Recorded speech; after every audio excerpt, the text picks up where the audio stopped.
नमस्कार दोस्तों, मैं एडवोकेट आदर्श सिंगल, राजस्थान हाईकोर्ट। आज हम बात करेंगे साइबर क्राइम की। लगभग वीडियोस अपन बनाते हैं और आपसे चर्चा करते हैं साइबर क्राइम के ऊपर ही। हालांकि कुछ शॉर्ट पार्ट इस वीडियो में जो मैं बताने जा रहा हूँ वो पहले हम डिस्कस कर चुके हैं, लेकिन एक ब्रॉड वे में चाहूँगा अपन डिस्कस करें और बहुत ज़्यादा देरी ना करते हुए। उस टॉपिक का नाम है बैंक अकाउंट ऑन रेंट या फिर मनी म्यूल, और इसी के चक्कर में होता है आपका फ्रीजिंग से संबंधित प्रॉब्लम। अब होता क्या है, क्या गाइडलाइन है, सरकार कैसे अरेस्ट करती है, क्या करती है, सब कुछ डिस्कस करेंगे। आपसे उम्मीद भी ये करता हूँ कि अपनी प्रॉब्लम्स जो मनी म्यूल के रिगार्डिंग हैं वो आप शेयर करें हमसे किसी भी तरीके से, बाया वे ऑफ कमेंट, बाया वे ऑफ डिस्कशन। अगर आप चाहते हैं कि आप अपनी स्टोरी हमें भेजें तो आप हमें भेज सकते हैं। वो भी आपके पास कमेंट, सोशल मीडिया और ये सारी चीज़ों का एक ऑप्शन होता है, वो भी आप हमसे बात कर सकते हैं। दूसरी चीज़ ये कि जो अपना टॉपिक है, बैंक अकाउंट फ्रीजिंग हो गया या साइबर क्राइम के रिगार्डिंग जो भी दिक्कतें हैं, आप वो भी हमसे डिस्कस कर सकते हैं। शुरुआत करते हैं बैंक अकाउंट ऑन रेंट की। बैंक अकाउंट ऑन रेंट का मतलब होता है मनी म्यूलिंग। मनी म्यूलिंग एक टर्म है जो आरबीआई ने डिफाइन की, रिजर्व बैंक ऑफ इंडिया, सभी बैंक्स की एक पेरेंट ऑर्गेनाइजेशन, जिसने ये कहा कि अगर आप अपने बैंक अकाउंट का उपयोग किसी ऐसे ट्रांजेक्शन्स को रोटेट करने के लिए या उस बैंक अकाउंट का यूज़ किसी दूसरे के काम के लिए आप करते हैं तो वो मनी म्यूल की कैटेगरी में आता है। अब मनी म्यूल का मतलब मोटा मोटी शब्दों में क्या हुआ, ये हुआ कि मान के चलिए मैंने मेरा अकाउंट आपको दिया, आपका कोई भी फंड आना था उसमें, चाहे वो गेमिंग का हो, चाहे किसी भी तरीके का फंड हो। यहाँ तक हो, मैं तो ये भी कहूँगा, आप शॉपकीपर हैं, आपने मेरा अकाउंट लिया कि जी आपका अकाउंट आदर्श मुझे दे दीजिए और उसमें मैं डे टू डे ट्रांजेक्शन्स करूँगा, और उसमें आपने बहुत बल्क में ट्रांजेक्शन्स कर दिए, तो सारी टैक्सेशन की लाइबिलिटी तो मेरे ऊपर आ गई। जीएसटी भरना है मेरे को भरना है, इनकम टैक्स भरना है मेरे को भरना है। कोई साइबर क्राइम की कंप्लेंट हुई मेरे अकाउंट में हुई, आपने तो सिर्फ उस बैंक अकाउंट का यूज़ किया। अब बात आती है इसकी कैटेगराइजेशन को लेके कि मनी म्यूल के भी बहुत सारी कैटेगरी हैं। पहला मनी म्यूल वो होता है जो पैसिव मनी म्यूल होता है। पैसिव मनी म्यूल क्या होता है जी? पैसिव मनी म्यूल का मतलब होता है कि आपके पास कोई ऑफर आता है, ऑफर आने में ये कहा जाता है कि आपको हम जॉब दिलवाएंगे, या मर्चेंट नेवी की या किसी भी तरीके की आपको जॉब दिलवाने के नाम पे आपके पास एक ऑफ़र आया। ऑफ़र में आपसे क्या कहा गया कि आप अपना बैंक अकाउंट कुछ टाइम के लिए हमारी कंपनी के ट्रांजेक्शन्स में यूज़ करिए। और इनकी मोडस ऑपरेंडी ये होती है, जनरली जो भी ऑफर्स या जॉब ऑफ़र के नाम पे जो ये आपका बैंक अकाउंट लेते हैं, ये इस तरीके से लेते हैं कि सबसे पहले आपको कुछ टाइम के लिए 10 दिन या 15 दिन के लिए कुछ अमाउंट पे करते हैं, और वो अमाउंट होता है 5 से 10,000 रुपये का। होता क्या है, उस ट्रांजेक्शन में, उस सिस्टम में आपका जो अकाउंट है वो उन्होंने लिया, आपका अकाउंट लेकर उसमें ट्रांजेक्शन्स किए, पहली चीज़। दूसरा, वो इस तरीके से भी कर सकते हैं कि आपका ना तो वो अकाउंट लेंगे शुरुआत के 10 दिन में, सिर्फ आपका एक लेज़र का काम देंगे। लेज़र मतलब आपको हिसाब किताब रखना है किस अकाउंट से कितना पैसा कहाँ गया। ये जॉब्स अक्सर टेलीग्राम, फेसबुक, इंस्टाग्राम पर आप एडवर्टाइजमेंट देखते हैं, वो लोग ये जॉब्स प्रोवाइड करवाते हैं। इसके बाद क्या होता है, उन लोगों को आपका भी बैंक अकाउंट चाहिए, आपका बैंक अकाउंट लेते हैं और उसमें जो इन्वेस्टमेंट के नाम पर जो स्कैम किया जाता है, जैसे किसी से कहेंगे 100 रुपये डाल दीजिए, 150 रुपये आपको मिल जाएंगे, तो जो 100 रुपये आते रहे वो आपके अकाउंट में आए, आपने हिसाब बना के दिया जी मेरे पास 15,000 रुपये का कलेक्शन हुआ है, वो देते, और आप 15,000 रुपये किसी एक पर्टिकुलर अकाउंट में उनका जमा करा देंगे, या आपकी जिम्मेदारी है आप कैश निकलवा के आप वहाँ उस पर्सन को दे दीजिए। अब उन्होंने 150 रुपये दिया या नहीं दिया उस 100 रुपये के बदले, लेकिन आपके अकाउंट में वो 100 रुपये आ गया, और आपके अकाउंट में अगर वो 100 रुपये आ गया तो कोई भी साइबर क्राइम की अगर कंप्लेंट हुई, कोई भी लाइबिलिटी आई, वो आपके ऊपर आई। अब आपको बिल्कुल भी नहीं पता कि इस तरीके से मेरा बैंक अकाउंट का उपयोग उन्होंने किया, क्योंकि आप तो सोच रहे थे कि मुझे जॉब मिली है, और बहुत सारे केसेस ऐसे हैं जहां पे इस तरीके के ट्रांजेक्शन्स हुआ है। हो सकता है वीडियो में जो लोग देख रहे हैं वो लोग ये सोच भी रहे होंगे कि ऐसा थोड़ी ना हो सकता है, कोई किसका क्यों बैंक अकाउंट देगा। तो दोस्तों, मैं आपको बता दूं कि 8.5 लाख बैंक अकाउंट तो सिर्फ अकेली सीबीआई ने फ्रीज किए हैं। मनी म्यूल की कैटेगरी के चक्कर में। इसकी नेक्स्ट वीडियो में मैं ये भी बताऊंगा कि पुलिस किस तरीके से उन मनी म्यूल्स को पकड़ती है, क्या मैकेनिज्म है, क्या है वो डोमिनियन अभियान। लेकिन ये वीडियो ज़्यादा लंबी ना हो जाए इसलिए सिर्फ मनी म्यूलिंग के बारे में हम चर्चा करेंगे। तो ये हुआ पैसिव मनी म्यूल। दूसरा किंग पिन का मनी म्यूल। किंग पिन मतलब वो फ्रॉडस्टर, मैन अपराधी, जो मैन अपराधी है और वो परसेंटेज बेस पे आपके बैंक अकाउंट लेता है। मार्केट में रेट चलती है 1% से लेकर 10% तक, उसमें भी कैटेगरी हैं। मान के चलिए आपने परसेंट बेस पे अकाउंट, जो भी लोग ये काम कर रहे हैं वो बैंक अकाउंट रेंट पे लेते हैं। अक्सर उनकी पहली पसंद वो होती है जो या तो वो कॉलेज स्टूडेंट हो या किसी की मजबूरी हो या फिर दूसरा वो नशे का आदी हो, क्योंकि जिसको नशा चाहिए उसको कोई मतलब नहीं है कि मेरे बैंक अकाउंट का उपयोग आप कैसा करोगे कैसा नहीं करोगे। तो ये लोगों की प्रेफरेंस रहती है जो बहुत ज़्यादा नशेबाज टाइप लोग होते हैं, जिनको गांजा, चरस, अफीम एंड XYZ इन सबका शौक होता है। उन लोगों के बैंक अकाउंट्स ओपन करवाए जाते हैं, उन लोगों के बैंक अकाउंट्स में फ़ंड डलवाया जाता है, क्योंकि साइबर क्रिमिनल को ये पता है कि अगर मान के चलिए मेरे साथ कोई 5 लाख रुपए का फ्रॉड करेगा तो साइबर क्रिमिनल को ये पता है कि एक ना एक दिन आदर्श मेरे ऊपर जरूर FIR कराएगा। अब किसके ऊपर कराऊंगा मैं FIR? वो अकाउंट होल्डर के ऊपर। तो अकाउंट होल्डर वो खुद कभी होते ही नहीं है। उस पैसे को किस तरीके से ले जाते हैं इस वीडियो में ही मैं बताने वाला हूँ कि किस तरीके से वो इस पैसे को, जो 5 लाख रुपए का फ्रॉड हुआ आपके अकाउंट में आया, वो किस तरीके से आपको बहलाते हैं, फुसलाते हैं और उस 5 लाख रुपए को ले जाते हैं, चाहे वो क्रिप्टो करेंसी हो, चाहे वो किसी भी गोल्ड या किसी शॉपिंग साइट पर कोई उनको सामान परचेज करवाना हो। तो जो पैसिव मनी म्यूल के बारे में बात हम कर रहे थे किंग पिन की।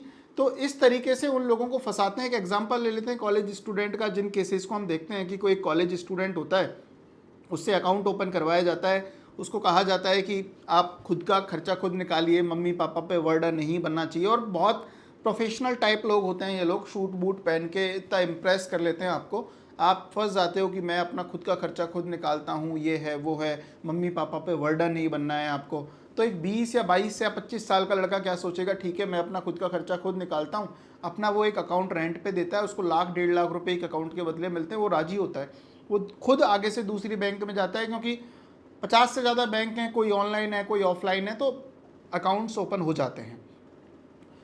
वो अकाउंट ओपन करवा के और उसमें फ्रॉड का पैसा रोटेट करवाया जाता है। इसमें भी 3 कैटेगरी है। अक्सर आपसे गेमिंग के नाम पे वो अकाउंट लिया जाता है कि हम गेमिंग के ट्रांजेक्शन्स करेंगे, या इस तरीके से कह देंगे हम अपने कंपनी के ट्रांजेक्शन्स करेंगे, या क्रिप्टो करेंसी का कोई ट्रांजेक्शन करना है, मेरा अकाउंट काम नहीं कर रहा है इसलिए आपका अकाउंट चाहिए, उसमें कुछ परसेंटेज हम आपको दे देंगे।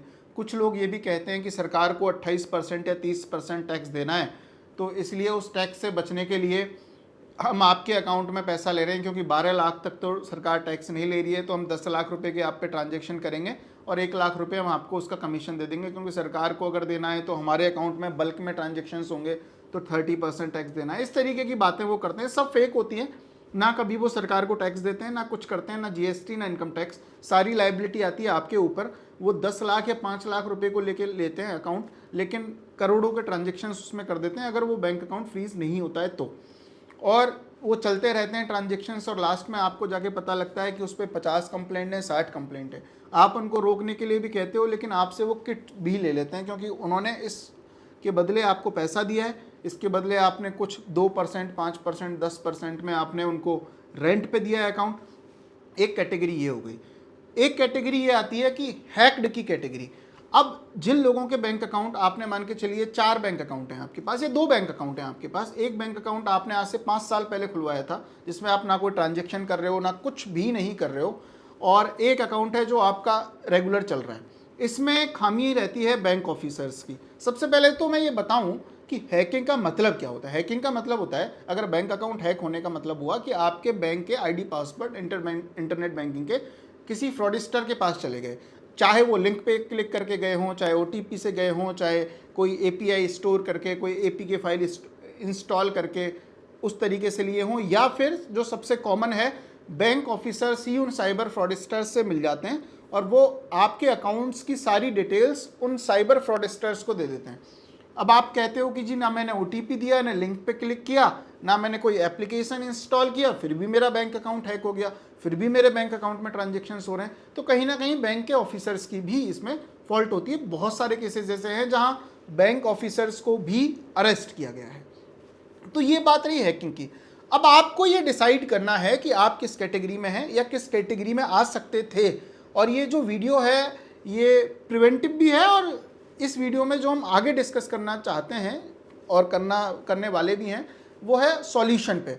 मान के चलिए आप उस कैटेगरी में फंस चुके हैं, आपका मनी म्यूलिंग का कोई केस हो गया है, तो सबसे पहला काम होता है कि कितनी कंप्लेंट्स आपके अकाउंट पे हुई। क्योंकि ऐसा तो है नहीं कि आप ईमानदार व्यक्ति हैं, चलिए मैं मान लूँगा, लेकिन ना तो पुलिस मानेगी ना कोर्ट मानेगी। क्यों? क्योंकि आपको प्रूफ देना पड़ेगा। कोई भी आपके पेरेंट्स मान लेंगे, समाज मान लेगा, लेकिन कोर्ट में और इन्वेस्टिगेशन एजेंसीज के सामने आपको सबूत देना है, प्रूफ देना है, बताना है कि आपने कोई क्राइम नहीं किया। अब आप बताएंगे कैसे जी? तो सबसे पहले उस पर्सन के अगेंस्ट में आपको FIR करानी होगी जिसने आपका बैंक अकाउंट रेंट पे लिया है। क्योंकि बैंक अकाउंट रेंट पे भी अगर पैसिव फॉर्म में लिया है, किसी जॉब के फॉर्म में लिया है, तो आपको उस प्लेटफॉर्म की, उस सिस्टम की, उन नंबरों की कंप्लेंट इन्वेस्टिगेशन एजेंसी को देनी है। आप नहीं दोगे तो होगा क्या कि आपके अकाउंट पर जितनी भी कंप्लेंट्स हैं उनके ऑफिसर्स आएंगे, आपको अरेस्ट करेंगे। अरेस्ट नहीं भी करेंगे तो इन्वेस्टिगेशन का पार्ट बनाएंगे और ये पूछेंगे कि आपके पास ये 5 लाख, 10 लाख, 50 लाख रुपए कहाँ से आया। अब आपके पास कोई जवाब नहीं है उस टाइम पे।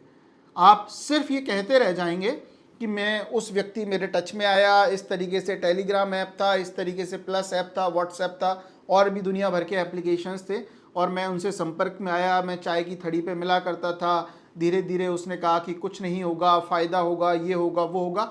ये कॉमन स्टेटमेंट होते हैं उन मनी म्यूल्स के जो इस तरीके से फंसते हैं। अब इस स्टेटमेंट में प्रॉब्लम यह है ब्रदर कि आप ये कैसे डिफाइन करेंगे कि सच में ऐसे हुआ था। क्योंकि जब ये कंप्लेंट्स होती हैं या फिर जब आपको पुलिस अरेस्ट करने आती है, पकड़ने आती है, इन्वेस्टिगेशन का पार्ट बनाने आती है, इतने आप, क्योंकि सामान्य व्यक्ति आप नहीं रह जाते हैं, आपका आधा दिमाग खराब हो चुका होता है और आपको ना टेलीग्राम ऐप मिलता है, ना उस पर्सन का नंबर मिलता है, आपको कुछ नहीं मिलता, और मिलता भी है तो प्रॉपर डिटेल आपको नहीं मिल पाती है। अब आपके पास कोई ऑप्शन नहीं बचा कि क्या कहें। तो अगर आपका अकाउंट किसी ने रेंट पे लिया है, किसी भी तरीके से आप मनी म्यूलिंग के शिकार हुए हैं, पहली बात तो ये क्राइम है। लेकिन अगर करोड़ों रुपए का डिजिटल अरेस्ट हुआ है, आपको एक छोटा सा अमाउंट उसके बदले में मिला है, तो आपने उस करोड़ रुपए का क्राइम नहीं किया। ये उसी तरीके से आप मान के चलिए, अगर कोई मर्डर हुआ है तो सजा उस मर्डर को भी मिलनी चाहिए। आपका सहयोग इतना सा था कि उस जगह तक पहुंचाने में, क्योंकि क्राइम में इंटेंशन, मेंसरिया और एक्टस रियस की भी ये बातें होती हैं। ये हालांकि कोर्ट का प्रोसेस है, लेकिन आपको ये डरना नहीं चाहिए। आपको इन्वेस्टिगेशन एजेंसी, जो लोकल इन्वेस्टिगेशन एजेंसी है, आपको कोर्ट का गवाह बन के या आपको इन्वेस्टिगेशन एजेंसीज की मदद करनी चाहिए कि सर मैं फंस चुका हूँ, मैं क्रिमिनल नहीं हूँ, मैं विक्टिम ही हूँ, लेकिन मैं इनके ट्रैप में फंस चुका हूँ।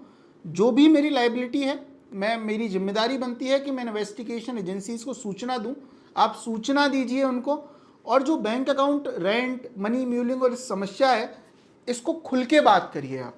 अगर आप सोचेंगे कि कोई मेरा कुछ नहीं करेगा, एक दिन पुलिस आएगी, पुलिस के चक्कर में किसी भी, और यहाँ पे क्या होता है, कंप्लेंट्स भी national cyber crime reporting portal, समन्वय पोर्टल, CIR, CSIR, ये बहुत सारे गवर्नमेंट के पास पोर्टल्स होते हैं, और नए नए पोर्टल भी ये लॉन्च कर रहे हैं। सहयोग पोर्टल हो गया, चक्षु हो गया, संचार साथी हो गया, ये पोर्टल्स गवर्नमेंट के होते हैं। इनमें गवर्नमेंट के पास सारे, आपका मतलब ये मानिए आप आधार कार्ड नंबर भी वो डालेंगे तो आपकी सारी कुंडली निकल के आ जाएगी। आप अपना बैंक अकाउंट नंबर भी वो डालेंगे तो आपकी सारी डिटेल्स पता लग जाएगी।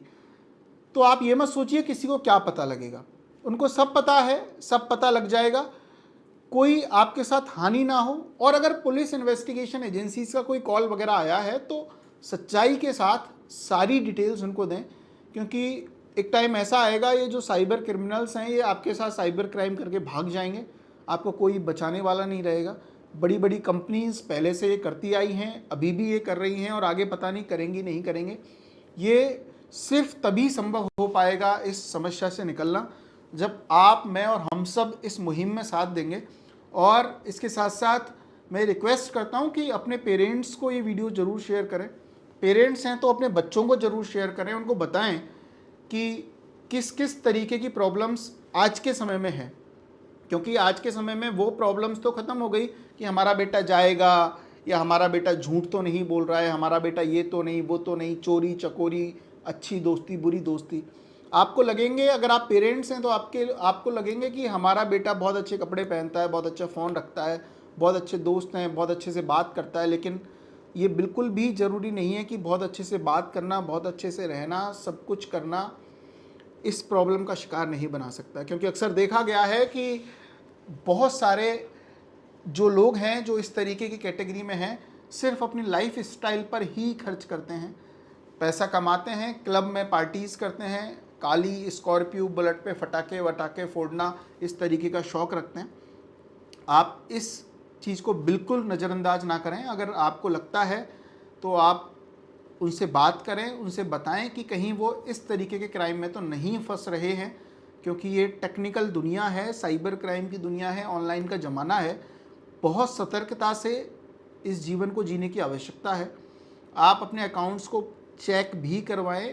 पहले तो क्या होता था कि जब हम थे तो मेरे पापा या समाज के और भी लोग, जो भी मेरे दोस्त हैं, अक्सर हम बैंक में पासबुक में एंट्रीज़ करवाने जाया करते थे, तो हमें पता रहता था कि हमारे अकाउंट पे क्या है। अकाउंट्स को बहुत तरीके से भी रखा करते थे, संजो के रखा करते थे। लेकिन आज ऑनलाइन का ज़माना है, कोई एंट्री करवाने नहीं जाता, सब ऑनलाइन स्टेटमेंट डाउनलोड करते हैं, ये करते हैं। आप ये पता रखिए कि हमारे बैंक अकाउंट के साथ कोई छेड़छाड़ तो नहीं कर रहा है, क्योंकि सारा खेल सिर्फ दो चीज़ों का है, एक तो बैंक अकाउंट और एक सिम कार्ड। तो आपके सिम पे कोई दूसरा तो कोई इशू नहीं कर रहा है इन सब चीज़ों का। अब उसके लिए आप टैफकॉफ का देख सकते हैं, ऐसी वीडियोज़ भी मैंने बनाए रखी हैं। टैफकॉप संचार साथी का ही एक एप्लीकेशन है। टैफकॉप आप गूगल पे सर्च करेंगे तो आपका आधार कार्ड नंबर अगर आप डालते हैं तो उसमें ये पता लग जाता है कि आपके आधार कार्ड पर कितनी सारी सिम कार्ड इशू हुए हैं। तो अगर आपको लगता है ये सिम कार्ड मैंने इशू नहीं करवाया, तो आपके पास ऑप्शन भी है उसको ब्लॉक करवाने का। ऐसी चीज़ों से आप सतर्क रहिए, पता करते रहिए। अगर आपको बैंक अकाउंट चेक करना है तो सस्पेक्ट रिपोजिटरी करके एक टैब आता है, cybercrime.gov.in आप सर्च करेंगे, सस्पेक्ट रिपोजिटरी करके आता है। उसमें आप देख सकते हैं कि आपके अकाउंट नंबर पर कोई कंप्लेंट तो नहीं है। इस तरीके की समस्याएं आती हैं और उनके सॉल्यूशन ये हैं। पहली बात तो ये कि बैंक अकाउंट कभी भूल के भी किसी व्यक्ति को ना दो। मतलब मैं तो ये कहता हूँ कि इवन मम्मी पापा भी अगर कोई पेमेंट डलवा रहे हैं तो उनसे भी आप पूछिए कि पापा कहाँ से पेमेंट आ रही है, मम्मी कहाँ से पेमेंट आ रही है। आपको पता होना चाहिए कि आपके अकाउंट में जो व्यक्ति पैसा डलवा रहा है कहीं फ्रॉड का तो नहीं है, वो डलवा क्यों रहा है। ये सारी चीज़ें बताने का, डिस्कस करने का एक मन था आपके साथ और ये डिस्कस की।